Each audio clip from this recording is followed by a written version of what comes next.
Oi pessoal, tudo bem?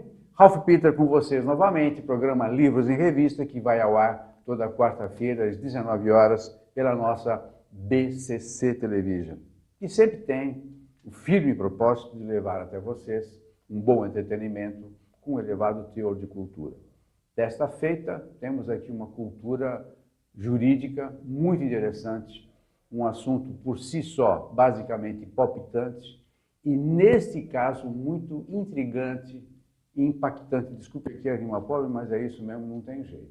Antes de passar para a doutora Renata Solutanovich, eu vou fazer umas considerações para vocês que normalmente faço, que é a neutralidade, deixar bem clara a neutralidade do programa. Nós vamos falar de um tema espiritualista, porém a emissora e o programa, o Ralph, não tem nenhum viés político, religioso, de crédito, gênero principalmente. Nós não temos nenhum tipo de viés.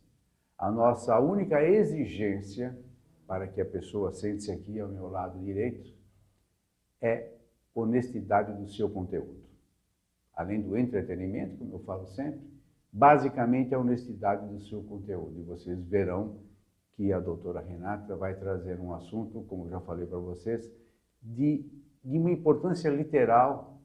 Basicamente, mesmo que você não siga esta teoria, esta filosofia, essa religião espiritualista, mas o fulcro do assunto, que é o direito autoral, que é o que nós vamos aqui levar em consideração, ok? Antes de passar, mais uma vez, só mais um segundinho, lembrem-se, por favor, a importância na nossa nação, do nosso sistema dito democrático, está no Senado e na Câmara Federal. Votar para presidente é legal, é necessário, mas o que está por trás de um presidente é o Senado e a Câmara Federal. Esses caras, alguns canalhas, é que comandam essa nação. Portanto, lembre-se, pense bem antes de votar no deputado federal e no senador. No caso do Senado, principalmente, quem é o seu substituto? Porque Senado hoje virou um emprego. Por favor, comentem com os seus apadrinhados, com as pessoas que trabalham ao seu redor, seus amigos, seus filhos, netos e camaradas e tudo mais. Esta camarilha é que comanda o nosso país. Inclusive comanda o presidente. Devidamente o chantageiam quando podem e quando não podem também. Ok, pessoal? Me desculpe, doutora Renata, esse desabafo. Eu tenho falado de maneira quase que inoportuna todo o programa, mas é preciso que nós entendamos isso. Isso é importante. Porque o pano de fundo, eleição presidencial, não é. O lance é o deputado federal e o senador. Vou apresentar você agora dignamente. A doutora Renata Solutanovich, advogada, apesar de muito jovem, já tem uma militância bastante larga no ramo de advocacia, principalmente tratando dos direitos autorais. Especializou-se nisso, não, doutora? Eu fiz uma pós de Direito de Entretenimento, cujo foco tem uma das matérias do direito autoral. Fantástico.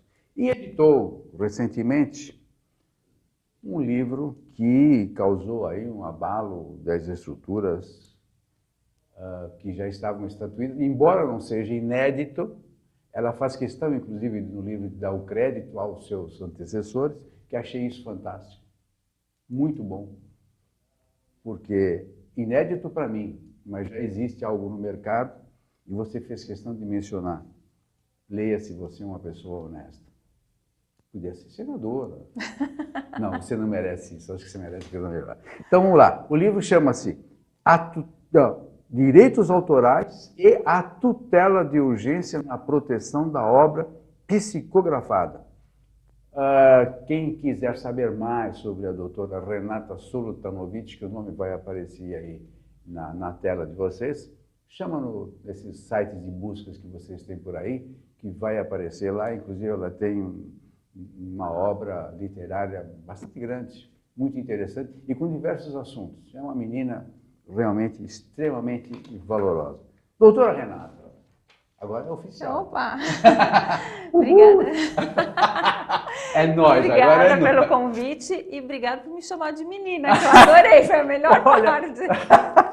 Mas eu posso te garantir que eu não sei como vai aparecer no vídeo, mas você tem um aspecto bem jovial e o teu papo, literalmente, é muito agradável. E nós estávamos conversando aqui agora há pouco. Aliás, acabei de conhecê-la, diga-se de passagem, e realmente é um papo muito interessante. E você exerce eu não sabia disso, uma atividade bastante interessante na OAB, não é isso?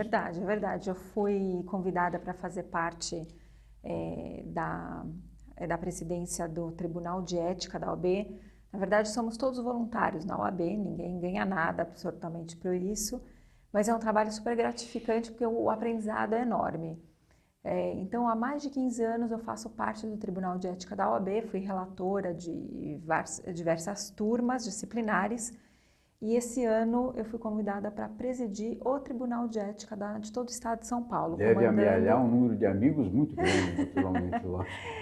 Comandando aí 26 turmas disciplinares. Mas assim, o aprendizado é muito grande e tem sido gratificante para mim. Então, enfim, a menina dos meus olhos. Eu confesso que a minha paixão é o Tribunal de Ética. Que legal. Bom, você vai fazer a gentileza de iniciar os nossos, com aspas, trabalhos aqui e dizer o que trata a tua obra, que eu achei fantástica.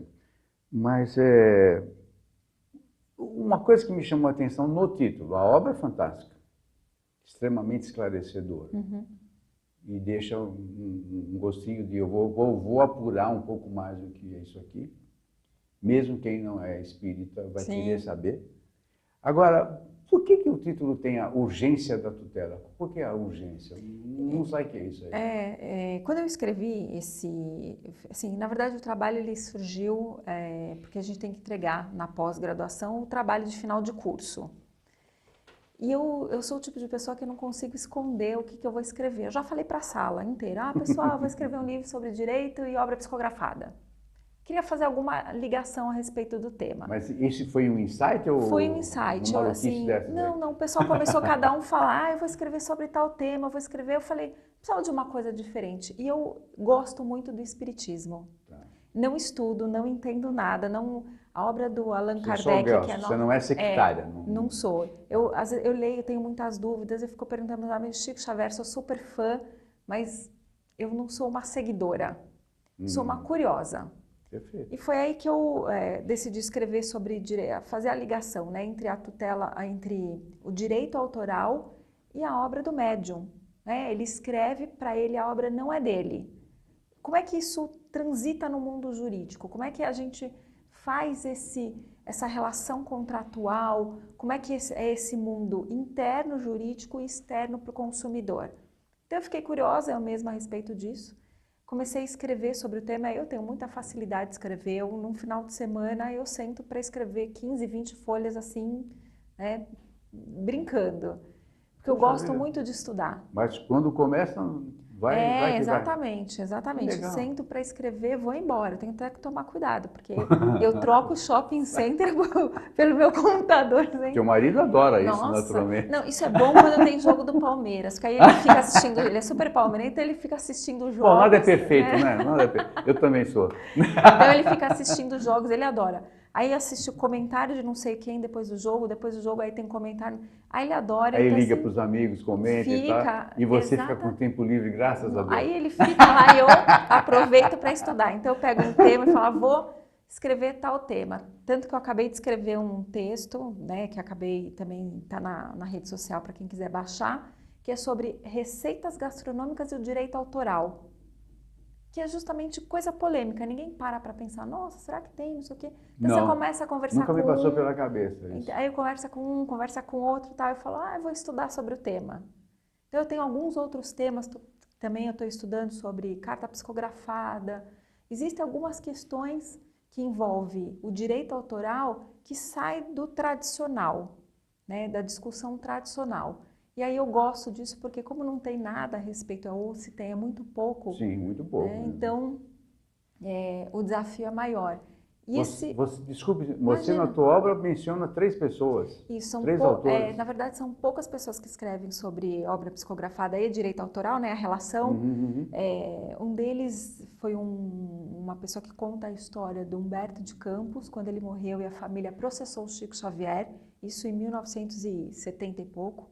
Então, ele trata o livro, o processo do Humberto de Campos, da família, né, do Humberto de Campos e o Chico Xavier, dentro do livro dele, que eu acho que o Thompson é o nome dele.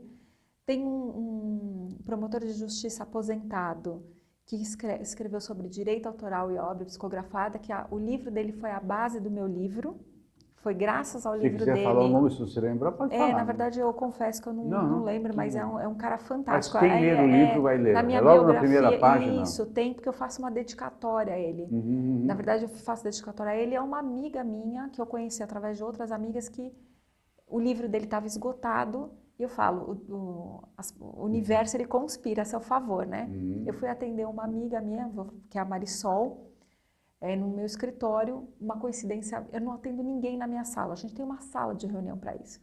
Mas aconteceu uma situação lá que meu marido precisou atender alguém, que é meu sócio, precisou atender alguém imediatamente. Eu falei, Marisol, você sim pode atender, né, ir na minha sala? Enfim, tem aquela bagunça, né, um monte de coisa espalhada. Ela, não, tudo bem. E aí ela viu o recorte do livro. Eu estava ligando para um monte de editora para ver se eu achava o livro estava esgotado, e estava num cantinho. Ela sentou e falou assim, o que esse recorte está fazendo aqui? Eu falei, eu estou atrás desse livro aqui que está esgotado. Ela falou, você quer o livro dele? Catou o telefone e ligou pro cara. Era amigo dela. Você está brincando. Por quê? Porque ele é um palestrante espírita, ele é promotor de justiça, mas é um palestrante espírita. Ela é espírita também é palestrante, então eles se conhecem. Olha que legal. Ela ligou para ele uma semana depois, o livro está no meu escritório. Falei, obrigado, universo. Isso é muito legal. E aí me ajudou muito, porque eu queria escrever sobre um tema que é um tema que não tem material sobre isso. Eu não sou espírita, estudiosa, para entender algumas coisas.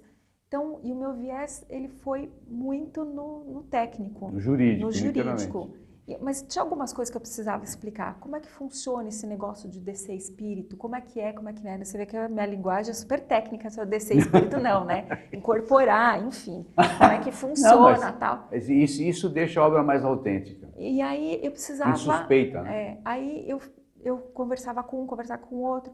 E aí aquilo que eu te falei, eu não guardo informação. Nossa, estou escrevendo um livro, não vou contar para ninguém. Não, quanto mais gente souber, mais gente vai me dar a dica, vai me dar material, vai discutir, isso aqui você colocou não tem nada a ver com nada. Eu falei, então me explica, né? Deixa eu raciocinar em cima disso. Aí você começa a descobrir um monte de gente que você não conhecia, que era espírita. Aí você começa a conhecer amigos seus, que você toma café, que é médiums. O cara nunca te contou isso? Ele te conta porque você não comenta... surgiu o papo, né? E às vezes a pessoa não quer falar, né?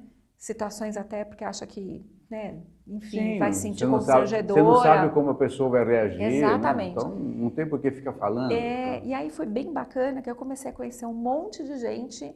Aí alguns amigos falaram, eu sou médium. Você, sério? Não, então você vai me contar tudo. Porque eu quero saber como funciona. E aí começa a te dar dica, aí você vai colocando no livro, aí você vai raciocinando. Mas eu achei legal, uma das coisas que eu achei, todas as coisas que eu achei, bom, não tem nada que não seja bom, curioso, né?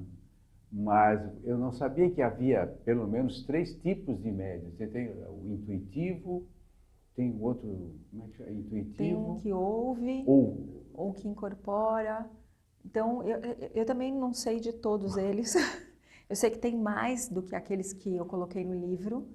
Né? Tem mais do que aquilo lá? Tem. Para mim, médium é médium. Eu não sabia que tinha essa definição. Exatamente. Tem alguns que só veem. É o vidente, que é o clarividente. Isso. Então, existe várias... Né? Eu conversei com um médium uma certa vez, ele falou, todo mundo é médium. Eu já ouvi falar isso aí, mas... Tem gente que não desenvolve, tem gente que não quer desenvolver, enfim, né? Assim, você acaba escutando um monte de história, aí vai daquilo que cada um acredita no que quer. Vamos lá, eu acho que isso é importante. Vamos entrar no âmago da questão, efetivamente. Então o médium está lá, seja ele que tipo de definição tenha, ele recebe lá o espírito de alguém. Que ele naturalmente nunca viu, porque o cara morreu há anos, não sei qual é a temporariedade da possibilidade, não estou ironizando, Não, hein? e eu nem saberia te informar como é que isso Pois funciona. é, mas existe uma certa temporariedade para o cara ter a possibilidade de incorporar-se em alguém e emanar informações. Ponto. Eu espírito, estou lá desencarnado, como é a terminologia espírita, estou desencarnado, estou vagando, insisto, não estou ironizando, estou vagando, opa, a Renata está lá, é nessa que eu vou, pá, e me encaixo em você. Aí eu começo a passar para você informações que manipulam a tua mão e você vai escrevendo. Para efeito de direito autoral. A obra é de quem? É do espírito, que não tem como você receber um direito, não tem como cobrar, não tem como pagar. Então, eu sempre imaginei no Chico Xavier, por exemplo.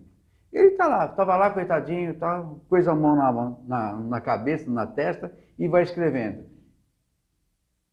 Dizem que a pessoa que escreve, que recebe, não sabe o que está escrevendo. Só quando a obra se completa é que, se ele der o trabalho de ler, ele vai fazer a diagramação, os ajustes e tal, mas ele ali foi só um mero intermediário. Né? Como é que qualifica isso? Como é que no teu livro o leitor vai encontrar esse tipo de informação para desanuviar essa dúvida? Existem, entre vários médicos que eu conversei, até para poder entender um pouco essa dinâmica, alguns têm a consciência do que estão escrevendo, alguns, a gente tem a imagem do Chico Xavier, né, naquela questão, nas reuniões públicas, nas sessões públicas. Mas muito médium escreve, eles são preparados para escrever só dentro do centro, sem figura nenhuma, sem exposição nenhuma. E tem alguns, que uma das que eu conversei, inclusive, ela tem já a segurança de fazer isso dentro da casa dela. Mas aí ela falou que ela escreve o livro na casa dela, em dias e horários determinados. Então, por exemplo, toda terça-feira e toda quinta-feira. Ela escreve, por exemplo, em determinado dia. E as pessoas que trabalham no mesmo centro espírita que ela já sabem disso, porque se acontecer alguma coisa com ela, para poderem acudi-la. Essa foi a informação que ela me passou. Por quê? Ela disse que no caso dela, ela senta na frente do computador para escrever, ela está dentro da cena e ela digita sem saber o que ela está digitando. Então ela disse para mim que ela ouve os tiros, sente cheiro, ela participa da cena, mas não como personagem, como se ela estivesse olhando. Está assistindo. Como ela estivesse assistindo dentro da cena. E ela vai digitando, mas ela sente. Ela falou que teve vez que ela passou mal, porque ela sentiu um cheiro muito forte de sangue, porque ela estava dentro de uma guerra. Então, ela estava descrevendo essa guerra numa obra dela. Então tá lá, o nome dela, psicografado por... E aí... Sim, eu tenho amigos que recebem, mas fazem isso em casa. Uns fazem tinha um amigo, aliás, um amigo que fazia isso lá no centro da Zíbia Gasparetto. Mas ele está lá desde criança, desde os 14 anos que ele recebe, tem esses efeitos e tal, e já editou um monte de livros. Tudo nessa base. Desculpe, eu só fiz um parênteses. É bacana isso, até para a gente poder entender que cada um tem o seu jeito de fazê-lo. Né? Não é uma regra, nem sei se tem esse cuidado. A gente só tem que pensar o seguinte: o médium que escreve, vai sair o nome dele. Vamos voltar no Chico Xavier de novo, porque sim, é o caso mais emblemático. Né? Então tá, Chico Xavier, ele psicografando Irmão X, que todo mundo sabe que é Humberto de Campos. Então ele psicografou muito tempo o Irmão X. Os direitos autorais são do médium. No caso, Chico Xavier. Podia ser de qualquer outro, mas no caso era do Chico Xavier. Ele foi o escolhido. Exatamente. É como eu vejo, ele foi escolhido. Exatamente. Aí existem várias questões ali. Primeiro, ele conta uma história vamos imaginar uma história verdadeira. Essa história verdadeira, existem pessoas que morreram, outras que podem estar vivas. Então, ali você tem a questão do uso indevido de nome ou o direito de personalidade da pessoa.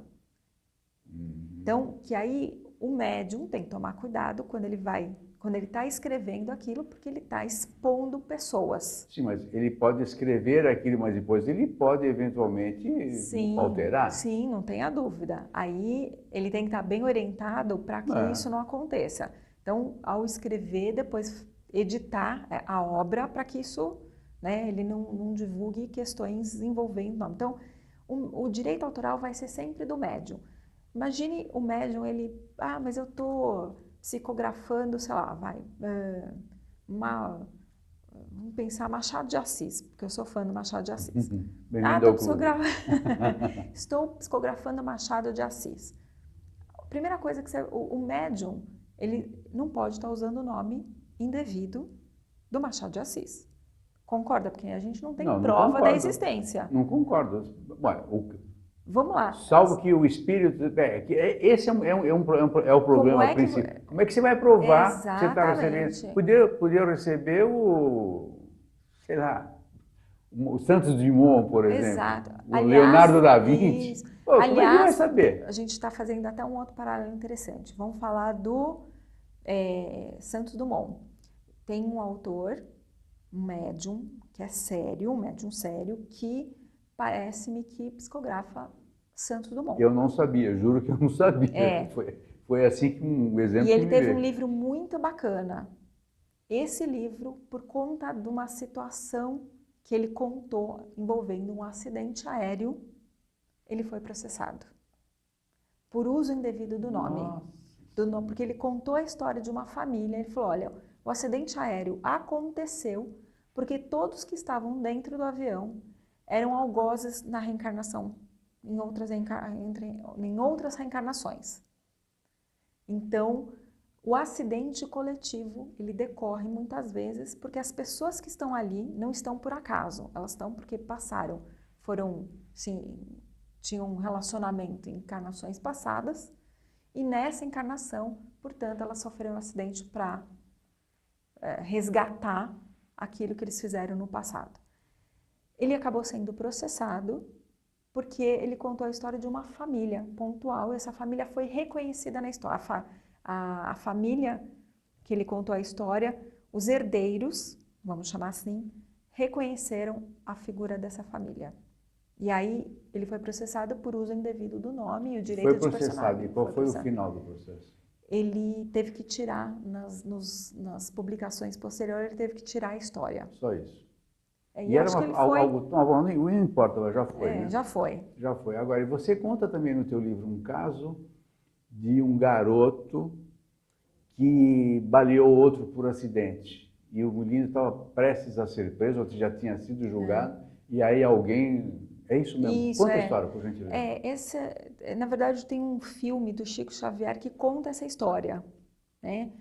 Que acho que foi um dos primeiros filmes do Chico Xavier, que ele conta justamente a história de dois amigos que estavam brincando com uma arma, um baleou outro, e a família recebe a carta dizendo, olha, pai, fulano não tem culpa, nós estávamos brincando e a arma disparou acidentalmente. Isso foi levado a júri e o rapaz foi absolvido. Sim, porque qual é o interesse que o pai do assassinado vai? Mas quando a gente fala em júri, né, o pai da vítima, ele não tem mais poder, vamos chamar assim, de dizer, olha, eu não quero mais que o júri aconteça. Não, claro que não, mas ele tem o poder ou o dever de mostrar a prova. Foi o que aconteceu. Correta. Essa prova foi levada a júri. Então eu conto essa história, claro, né? E o júri e o juiz acatou. Isso, exatamente. Fantástico isso, hein? Então, a questão da carta psicografada. Por que foi levado isso a sério? Porque qualquer um pode começar a aparecer com carta psicografada em plenário de júri.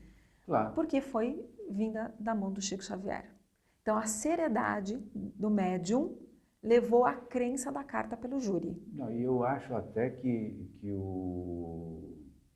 o fato do pai da vítima levar também é claro, fundamental. Não tem 90%. Claro. A carta que o Chico Xavier recebeu pode até para quem não é sectário, fala, não, isso aqui é uma bobagem. Aliás, vocês, aproveitando, só um parênteses, eu nunca vi, também, eu só vou te perguntar, porque é uma coisa que me chamou a atenção, depois que eu li o teu livro, eu nunca vi alguém que não fosse voltado para o espiritismo que tivesse recebido um espírito desse. Por exemplo, eu nunca vi um evangélico recebendo um espírito. Não conheço muitos evangélicos, tá? Mas não se tem notícias, pelo menos. Nunca vi um católico receber, embora o catolicismo esteja muito ligado ao espiritismo e tal, e muitos espíritas se dizem católicos socialmente. Depois, nas sextas-feiras ou nas quartas, ele vai lá no centro, numa boa e tal, isso aqui. Mas ele é católico e tal, ainda não quer assumir. Mas está crescendo o espiritismo, eu sinto isso, tanto quanto algumas outras religiões por aí. Mas você já viu?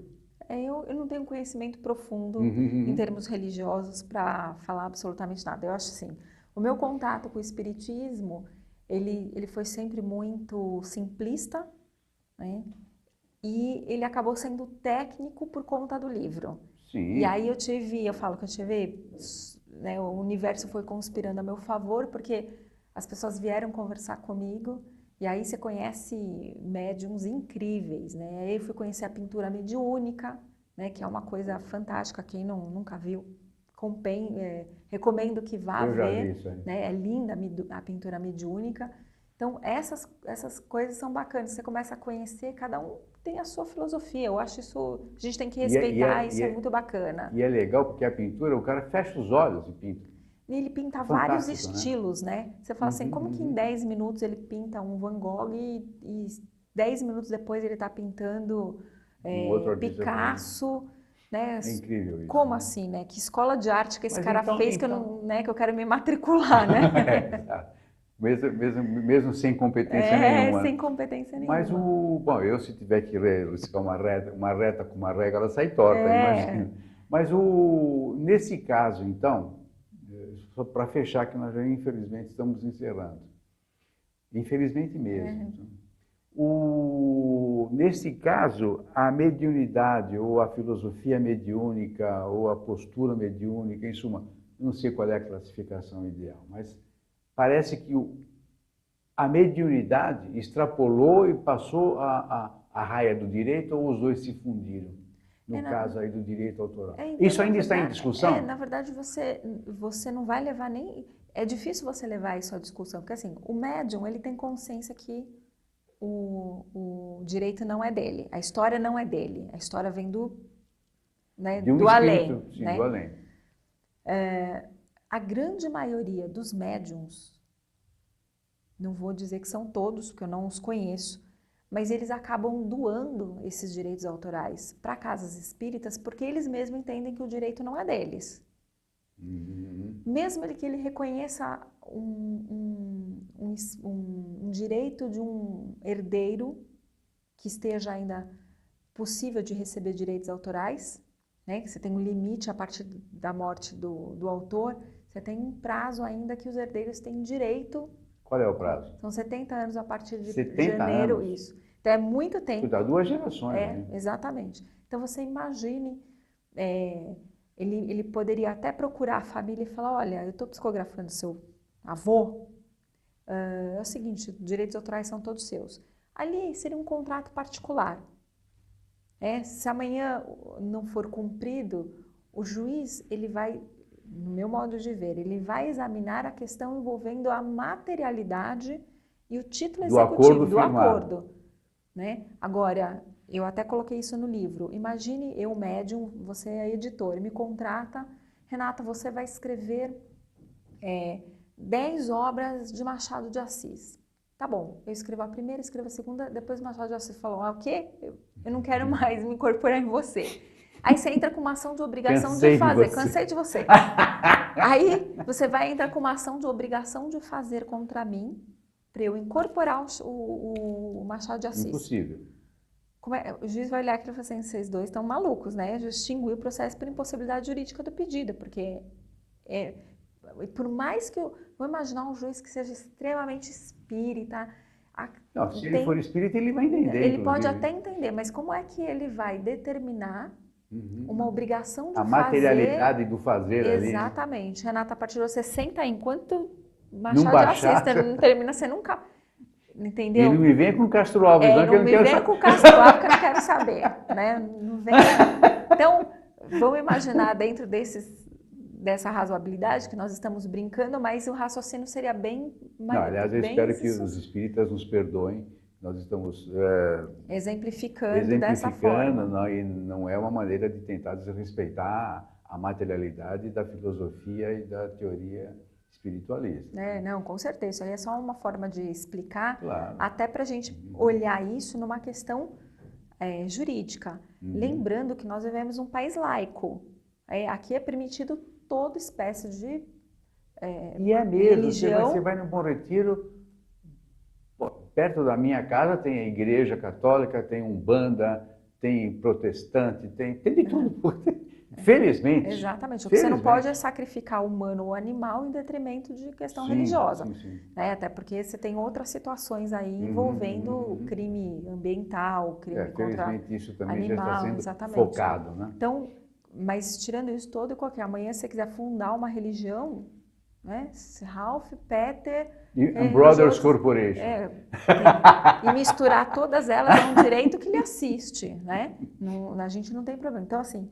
Um juiz, por mais que ele pode até ser médium, acreditar naquilo tudo, entender, saber que aquilo é possível. Ele não pode aplicar porque o direito... Não, né? A égide é a lei. Exatamente. Não tem essa, né? Por mais que você acredite, por mais que você queira acreditar, você tem que se pautar pelo que está escrito. Exatamente. Não... Mas por isso que eu perguntei para você, a mediunidade nesses casos, inclusive aquele do revólver que o menino assassinou o outro e tal.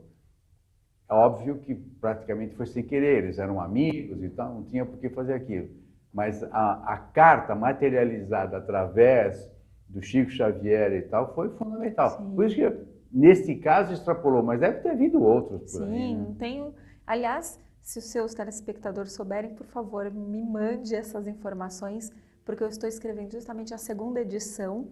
E eu quero ter coisa mais... Perfeito. Eu quero ter coisas novas, para mim isso é super bacana. Então, quem precisar e quiser colaborar contigo, Renata Solutanovic, procura lá nos sites buscadores e vocês vão ter o prazer que eu tive de encontrar obras muito interessantes, diversificadas. O lance dela não é só o espiritualismo, o direito no espiritualismo, ou o espiritualismo no direito, essas coisas se fundem. Não. Ela escreve sobre... diversos artigos. Você deve ser uma pessoa muito... como é que se fala? Você é muito observadora, né? Na verdade, eu adoro conversar com todo mundo. Não posso ouvir ninguém conversando quando eu chego próximo. Já ligou a anteninha. Isso chama-se talento. Não é espiritualismo, é talento. Eu gosto. Eu tenho meu lado B de escritor, eu escrevo contos, né? E também, nossa, adoro. Posso ouvir uma história que alguém quiser me contar alguma coisa triste, pode, eu estou ouvindo. Fala que eu te escuto, porque eu adoro. Você chora por fora e ri por dentro. Nossa, isso dá um personagem. Menina, infelizmente, nosso tempo esgotou-se. Que pena. Esgotou-se mesmo. E nós todos desejamos para você muito sucesso. Obrigada pelo convite, adorei. Não foi um convite, foi um pedido extremo. E que você continue assim, bastante fluida, profícua, e principalmente nesta ética que você deve se pautar pelo resto da tua vida, e o teu marido seguramente deve se orgulhar, tua família também se orgulha muito de você. Foi um prazer te conhecer. O prazer foi todo meu, obrigada mesmo. Todos os outros livros, psicografados ou não, você, por gentileza, traga aqui que as portas e janelas sempre estarão abertas. Opa, obrigada, valeu. Okay? Muitas felicidades, eu tenho certeza que eles adoraram você.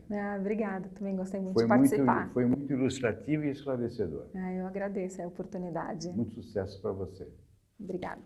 Pessoal, obrigado pela presença, pela audiência, a menina é sensacional e realmente nós esperamos, tenho certeza que vocês estão desejando, que ela continue assim nessa batalha esclarecedora, que venham outros livros. Obrigado, até a próxima. Tchau, tchau.